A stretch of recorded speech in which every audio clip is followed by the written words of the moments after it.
Sinabi nilang tapos na si Michael Jordan. Ano ang nangyari noong 1996? Tatlong sombrero muli, tatlong kampyonato muli. Pero ang kwentong ito, mas malalim, mas masakit, at mas epic kaysa sa una. Ito ang kwento ng Chicago Bulls. 2 times 3-peat, 1996, 1997, 1998.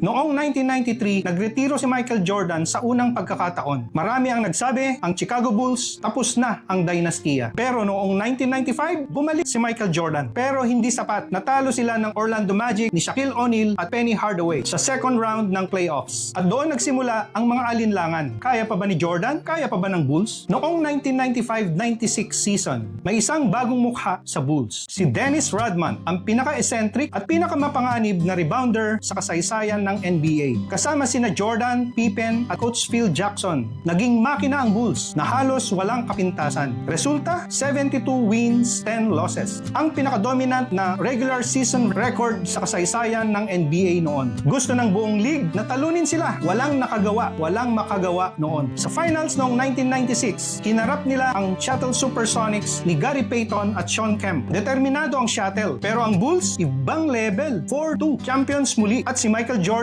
umiyak pagkatapos ng laro sa araw ng Father's Day. Inialay niya ang kampyonato sa alaala ng kanyang ama na si James Jordan. Ito ang 1996, ang pang-apat na simbolo ng kampyonato ng Chicago Bulls. Noong 1997, bagong kalaban, ang Utah Jazz nila Karl Malone at John Stockton, isa sa pinaka-lethal na duo sa NBA history. At dito nangyari ang isa sa pinaka-iconic na sandali sa NBA, ang tinatawag na flu game. Si Michael Jordan may sakit, halos hindi makatayo, pero 38 points ang kanyang na-score. Nanalo ang Bulls 4-2, 5-time champions. Ito ang 1997, 5 na. Noong 1998, muli silang nagtagpo ng Utah Jazz. At dito nangyari ang pinakamagandang ending sa NBA history. Si Michael Jordan, huling segundo ng laro, kinuha ang bola, nilinlang ang depensa at nagpasok ng winning shot. Bulls wins 4-2. 6 na kampyonato, second three-peat. At pagkatapos ng lahat,